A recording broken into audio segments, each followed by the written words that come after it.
Torres y también María Mercedes. Adelante.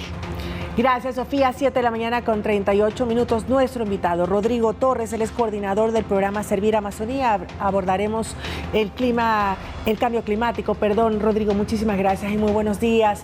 Tengo entendido que acaba de llegar de viaje, que llegó de Marruecos en reuniones importantes para conocer exactamente lo que está ocurriendo, lo que estamos viviendo, no solo en la región, que es la más crítica, que ya lo vamos a conversar, sino en el mundo entero. Buenos días. Buenos días, María Mercedes. Buenos días con todo el público y la teleaudiencia. Sí, efectivamente, yo coordino en el Ecuador el programa Servir Amazonía, que es un programa en conjunto de la NASA y del gobierno de los Estados Unidos, USAID. Este programa trabaja con científicos de todo el mundo aplicando ciencia, tecnología, herramientas útiles para la toma de decisiones en todo el planeta. Y nosotros acá en el Ecuador, en la Fundación Ecociencia, lo trabajamos en la región amazónica. ¿Cuáles son los puntos claves que se trataron en este encuentro? Bueno, lo que podemos ver en este encuentro es que el cambio climático es muy real. Hay situaciones en el mundo entero que se muestran estos cambios abruptos, estos cambios en el comportamiento normal de lo que vienen a ser épocas secas o épocas lluviosas, llegada de fenómenos como huracanes, tornados, los monzones en Asia. Acá en la Amazonía, pues lo que estamos viendo es este periodo extendido de sequía que es bastante preocupante. Estamos viendo estos contrastes, como mencionas, ¿no? El río Amazonas totalmente seco, un río que era característico con un caudal enorme, pero muy grande. Y por otro lado vemos el desierto del Sahara con agua. ¿A qué se deben estos contrastes tan grandes? ¿Qué es realmente lo que está ocurriendo en esta temporada en el mundo? Bueno, en la temporada actual, pues se ve que ciertos factores que pueden ser imperceptibles en algún momento están alterando un poco las cosas. Digo un poco porque conversando justamente con la gente de la NASA, pues ellos todavía no tienen suficientes datos como para decir que esto es lo normal. Esto es como ahorita se va a comportar el mundo. No, faltan todavía datos. No sabemos si es que son anomalías, que quiere decir que el siguiente año todo vuelva a la normalidad. Cómo puede ser que esto ya permanezca en el mundo, todos estos cambios que en algunas partes son pequeños y en otros se sienten con muchos más estragos. ¿Y cuáles han sido los principales factores ya identificados que han contribuido a este cambio climático en las últimas décadas y sobre todo cómo han evolucionado estos factores a lo largo del tiempo? Bueno, hay varios factores, no podría hablar de todos ellos porque son muchos, pero algo que nosotros sí hemos visto es el incremento en temperaturas a nivel global. Muchas veces pueden ser algo pequeño como medio grado centígrado o 1 grado centígrado, pero hay muchas especies, muchos ecosistemas que con ese grado ya empiezan a cambiar un poco sus comportamientos, lo rutinario para ellos. ¿Cuáles son las consecuencias más preocupantes que han observado ustedes hasta ahora en el cambio de estos ecosistemas? Bueno, lo más preocupante es lo que estamos viendo ahorita. Hay que recordar que no es solo en el Ecuador este periodo de sequía extendido. Justamente conversando con uno de los científicos que maneja temas hidrometeorológicos, se ve que, por ejemplo, para la región de lo que corresponde a la gran cuenca amazónica, hay ríos en los que está por menor al 99.93% de su promedio normal de agua, es decir, casi secos. Eso hablando de los ríos que están apegados hacia la cordillera de los Andes, digamos en el caso de Ecuador, y de los que están más apegados hacia la Amazonía, sobre todo para el mes de septiembre, que fue el mes más seco, se vio que había ríos que estaban ya en alerta crítica, como lo que acabas de mencionar del Amazonas y sus afluentes, que están ya bordeando el 100%, es decir, ríos casi 100% secos, sin agua. Y esto puede ser en esta temporada, como mencionas, que no se sabe todavía, pero ¿en cuánto tiempo se podría revertir esta situación de los ríos? Es decir, nuevamente que tengan el caudal apropiado para poder, por ejemplo, en nuestro caso, que tenemos el 80%, la matriz energética hidroeléctrica, poder servir de la correcta manera. Sí, bueno, nosotros en el programa Servir Amazonía trabajamos para fortalecer instituciones, darles más herramientas para tener información y para que ellos puedan tomar mejores decisiones o presentar mejor información a los que toman decisiones. En este caso nosotros trabajamos directamente con el INAMI. El INAMI trabajamos una herramienta denominada INAMI GeoGlows que nos muestra con 15 días de anticipación ríos que entran en este modelo, que son aproximadamente más de 2.000 ríos en el Ecuador, que tienen una tendencia a inundarse.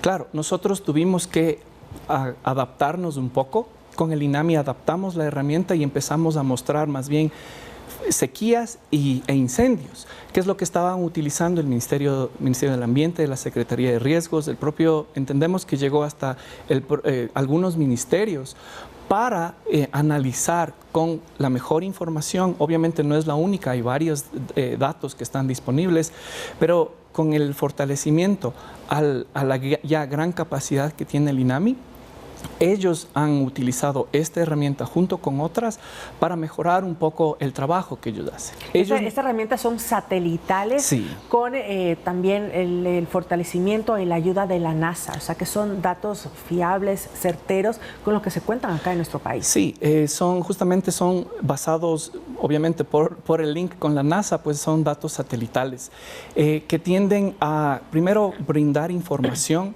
a un dato importante que nos falta muchas veces en las instituciones o en los países es a tiempo. Información a tiempo. No sirve de nada tener información ya después de que pasó un evento. Es tratar de brindar información a tiempo, certera, confiable, que está respaldada por estudios científicos, como digo, varios científicos con publicaciones, con herramientas probadas, que por ejemplo en el Ecuador se utilizó mucho esta herramienta en el fenómeno del Niño por la Secretaría de Riesgos y ahora pues se utilizó para ver las áreas con extrema sequía, por ejemplo. ¿Qué se prevé entonces en los próximos días y meses con esa información? Es difícil. Denos una primicia, Rodrigo. Sí, no, es difícil responder, muy difícil responder. Lo único que yo sé es que el INAMI ya prevé que hay un incremento en posibles lluvias, pero ¿cuándo? Desde hoy creo que vi que ya están detectando lluvias en Amazonía, pero el problema es que ¿qué tanto tiempo se van a quedar esas lluvias? Hay que recordar que no solo los caudales de los ríos, los embalses están vacíos, el suelo está seco y tiene que pasar todo un proceso de rehidratarse para que una vez que se rehidrata, pues puede regresar el ecosistema a su normalidad, alimentar los caudales, los cauces de los ríos y finalmente alimentar los embalses. No es algo que va a pasar inmediatamente, eso sí hay que tenerlo muy, muy claro, que va a tomar un tiempo. Bueno, entonces, ¿cuáles son las estrategias que deberían tomar los gobiernos, las empresas, todos nosotros como individuos para poder mitigar este cambio climático y la situación que estamos viviendo y adaptarnos a estos efectos actualmente? Sí, hay varias estrategias, como tú mencionas. Los países, por ejemplo, tienen que cumplir compromisos de planes de adaptación y mitigación al cambio climático. Y justamente la adaptación al cambio climático es prever lo que puede pasar a futuro y tomar acciones antes de que esto suceda. Es decir, no siempre va a haber caudales llenos, embalses llenos, entonces tenemos que tomar acciones preventivas. No siempre vamos a tener lluvias en toda la región. Es necesario tomar acciones, es aprovechar las nuevas tecnologías, nuevas tendencias en el beneficio de toda la población, obviamente con tratar de anticiparse, que es lo más complicado. Es muy difícil con estos datos o con todos los datos tener datos 100% confiables. Siempre trabajamos con modelos globales que tienen un error, está bien, es normal, están tratando de predecir para todo el mundo. Con instituciones como el INAMI hemos logrado aterrizar y mejorar la precisión para el Ecuador, pero igual, siempre, estos 15 días que yo mencionaba, por ejemplo, para inundaciones, cada vez mejora la precisión conforme se acerca la fecha, pero ya nos da una fecha objetivo como para ponerle ojos, como para mirar este posible río se va a inundar cuando empiecen efectivamente las lluvias nuevamente y pues en la parte de sequías y de quemas, saber dónde están activos incendios. Hubo un momento en el cuando estábamos en la gran crisis de incendios, pues que la herramienta detectó casi 26 incendios activos en el país al mismo tiempo. Es complicado, es difícil porque los cuerpos de bomberos no se abastecen. Es difícil. Fue un arduo trabajo que tuvieron que realizar. Afortunadamente pasamos esa época y esperemos que no vuelva a ocurrir.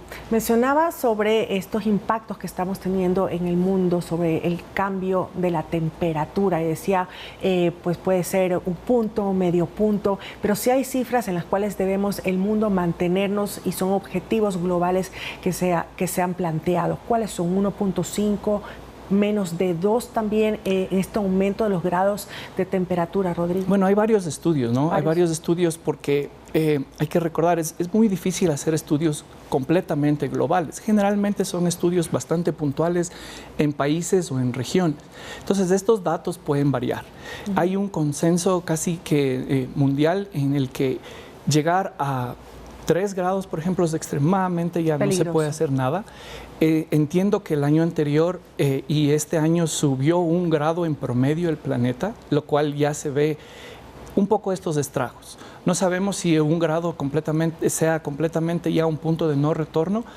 Faltan datos porque son cambios que se están viendo a nivel en todas las regiones y es preocupante porque hay veces no hay suficientes estudios, no hay suficiente personal o suficientes datos para poder predecir esto. Medidas que debemos considerar para poder mantener esas cifras por debajo de esos números alarmantes que acaba de mencionar. Sí, bueno, tratar de hacer todos nuestra parte, ¿no? Invertir nuestro tiempo, nuestros recursos en cosas pequeñas, tal vez como pueden ser reciclaje. Sabemos que se van muchísimos desperdicios a diario, semanales, aquí mismo en Quito, en los botaderos de basura. Llegará un punto en el que estos se llenen, se saturen por completo y habrá un momento en el tiempo en el que ya no tengamos que rellenar. Entonces, desde ya debemos empezar a buscar soluciones a futuro.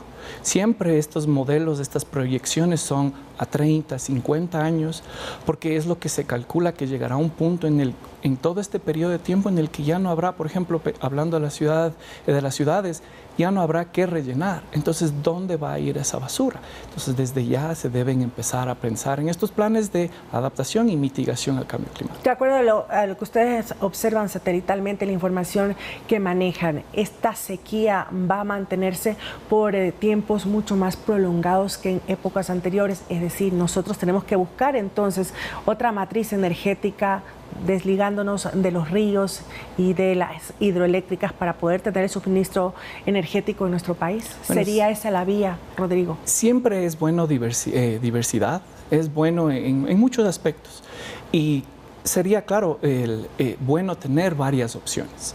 No solo pensando en esta época de sequía, llegará una época en la que llueva tanto que puede ser que colapsen las hidroeléctricas porque tienen mucha agua. Pero para todo eso hay que tomar en cuenta muchos factores. Necesitamos pensar en todas las opciones y tratar de atender todas las posibilidades. No sabemos efectivamente cuál de estas sea la nueva realidad, lo que se considere normal, pero es importante que se tomen acciones en este punto. Hemos visto que en muchos ríos del Ecuador, los promedios para el mes de septiembre están por debajo de lo que se considera crítico. Es decir, lo que todos hemos oído y sabemos, hay muchos ríos casi que completamente secos. En el avión, regresando al Ecuador, pasando por Venezuela, por Colombia, se ve ríos casi que por completo secos. Entonces, es una realidad que hay que adaptarse, hay que sobrellevar y tomar acciones con tiempo. Las imágenes son por demás impactantes. Rodrigo, muchísimas gracias por acompañarnos, por estar el día de hoy hablando sobre este cambio climático que ocurre en el mundo. Muchísimas gracias por el tiempo, por el espacio y un saludo a toda la población. Con eso nos vamos a una pausa, 7:52 de la mañana y regresamos con más información.